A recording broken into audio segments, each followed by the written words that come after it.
A breathless summit region drew his gaze. Breathless summit region, top region. You kind of gasp. Breathless summit region drew his gaze, whose boundary jutted into a sky of, whose boundary jutted into sky of self, rising up into the sky of Atman, and dipped towards a strange ethereal base down below. You see. So from the sky of self to the ethereal base is the wideness of his vision. His gaze, you see, a breathless summit region drew his gaze, that is breadth of his gaze, whose boundaries jutted into sky of self and dipped towards a strange ethereal base. So you can still see that the entire description pertains to the cosmic extension. He is not really crossing. The life planes that is being described here is actually in the cosmic dimension, not in the transcendent, in the lower part of it, in the lower hemisphere. The quintessence glowed of life's supreme delight. The quintessence glowed. The quintessence glowed of life's supreme quintessence, the essential part of it, the fifth essence, fifth essence.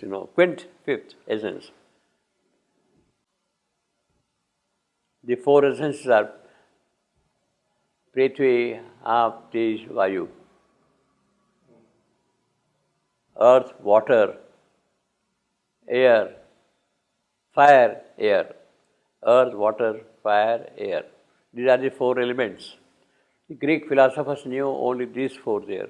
But they also had some kind of an idea about the fifth. And therefore they did not know it, name it. They call it quintessence, fifth essence. Ether. Fifth is the ether.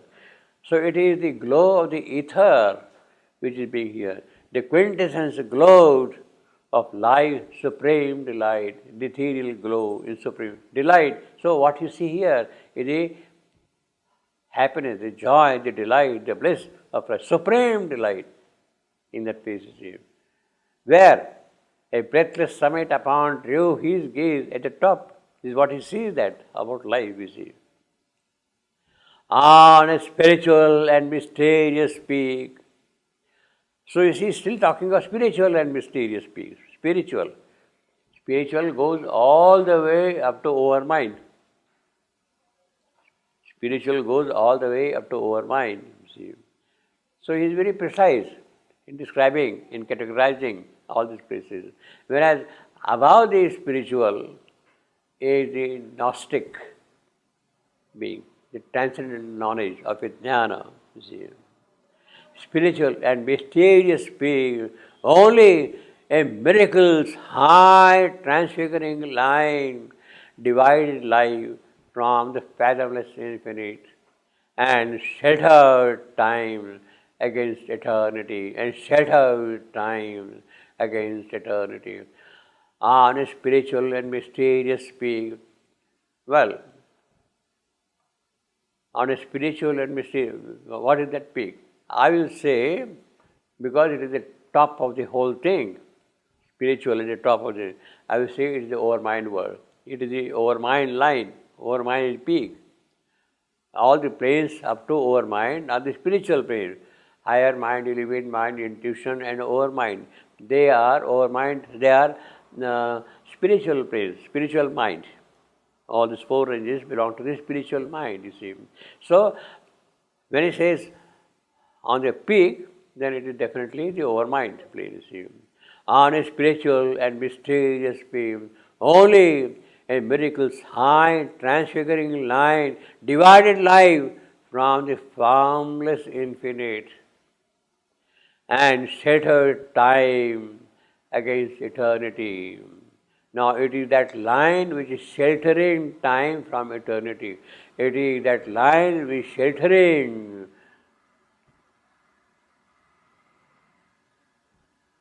infinity from finite.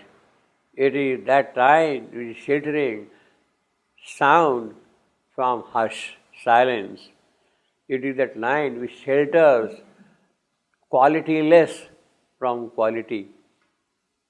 That is the essence. That is the fifth element, you see, quintessence, you see. Now,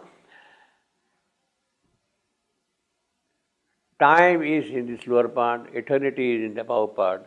Now, had the eternity rushed into time, then time would not have been able to work itself out, what it was. The infinite has to become the finite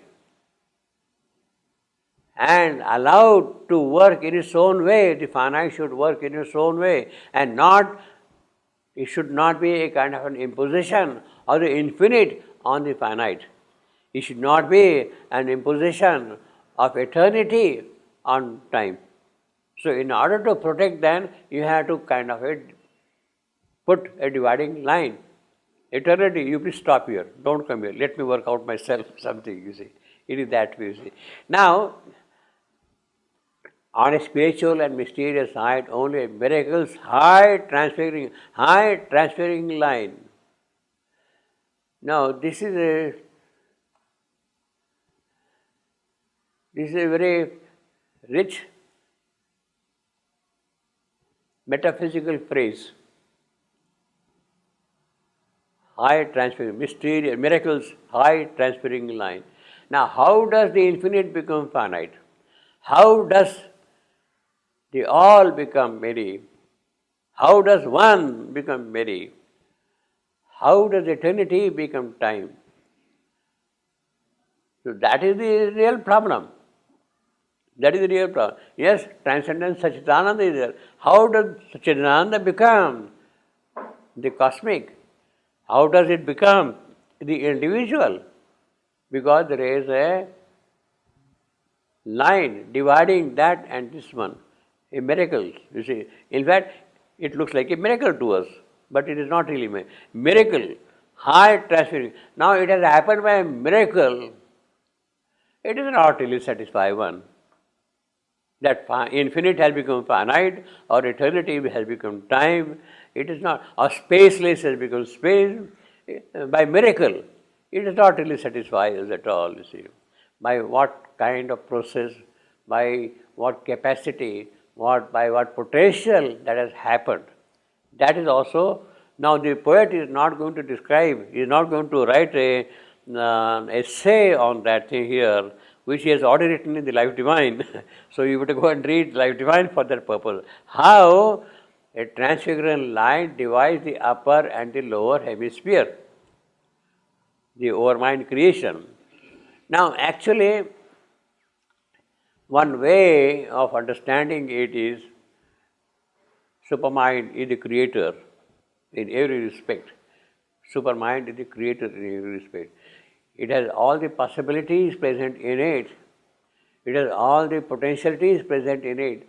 Not only possibilities and potentialities, it has also in it all the capabilities present in it. All the capabilities in it, you see. Supermind is limitless, but it does not bind itself to limitlessness. Supermind is infinite, but it does not bind itself to infinity alone. Supermind is eternal. It does not bind itself to eternal alone, you see. The power of self-limitation is the power of the limitless.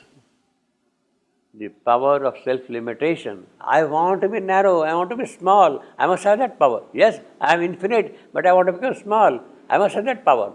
That power is possible only with supermind. The limitless can become limit by its own capability. The infinite can become finite. The countless can become counts by its power. So that is a miracle. It is inherently present in the supermind to limit itself. So, although it is a miracle, high transfiguring line, it is really not a miracle. It is by the inherent power of supermind that there is self-limitation. One, yes, everything is one. I want to be many. By what power? By becoming one, by becoming many. So to become many, then it becomes self-limitation. So the first step for self-limitation, gods, all the gods in the of the supramental world, Sachidananda, the Vedic gods, proper Vedic God, Aryamana, Bhagat, Varuna, Mitra, Savitra, all those great gods, they are Agni, they are all Indra, they are all in harmony with each other completely, see. They know, understand each other at will. Functionally, they might be doing something, but they also understand what the others mean, you see. But when they come into the overmind world, these powers, when they enter into the overmind world, they become exclusive. Shiva has a fixed character. Vishnu has a fixed character. Brahma has a fixed character in the Brahmic, in the cosmic consciousness. This is the power of limitation. So Vishnu, Virat Vishnu, who is in this in Sachidananda, has a wideness, has infinity, but when he comes into the cosmic dimension, he limits himself exclusively for a certain kind of a job and work. So that is the power of miracle, that is the work which happens here. So the gods and goddesses start playing their individual roles in a distinct manner from over mind down below, you see. Mahakali, up there, the transcendent, is a supreme power of dynamism, of consciousness and force. But when she comes here, she takes different forms and shapes like that here, you see, and works in a different manner altogether.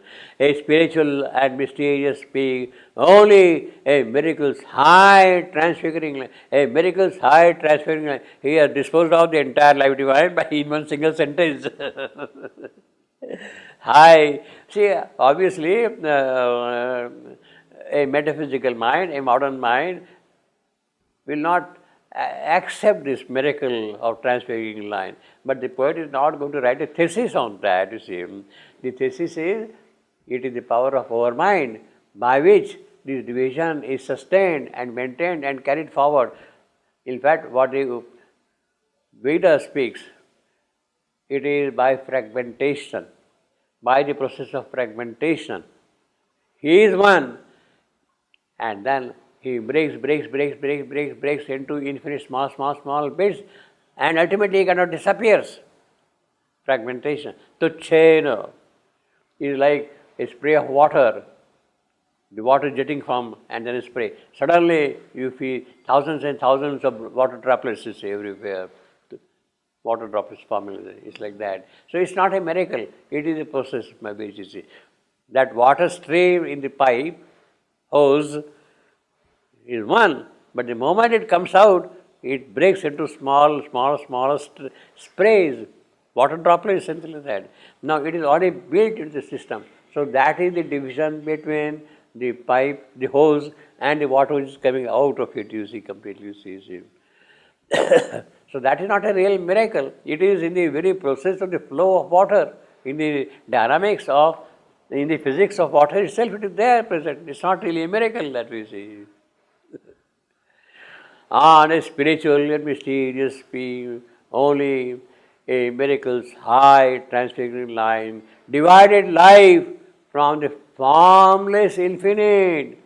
Yes, life had that infinite character in her when she was up there, but she has to become concrete. Consciousness force has to become life. Consciousness force in Sachidananda has to become life, that infinite, formless infinite. She has not formed there, but now she is going to take many forms. Divided life from the formless infinite and shattered time against eternity. This is what I was telling you.